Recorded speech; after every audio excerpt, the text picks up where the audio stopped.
на 11 години. Той си беше на 18. Въпреки че аз не вярвах, че той наистина ме харесва, той продължаваше да ме закача по всевъзможни начини. Един път, когато минавахме с моя приятелка покрай класната му стая, той накара един свой приятел да ме викне при него вътре в стаята и поиска да се запознаем. И ми попита, нали, как се казвам. Аз казах Стамена и той каза: "О, много красиво име."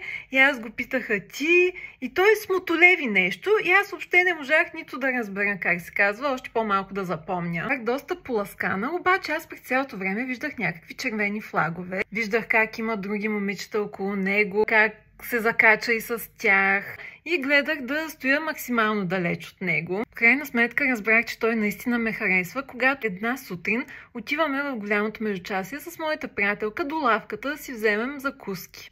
В случая си взимахме парче пица. То беше като барче, имаше разни масички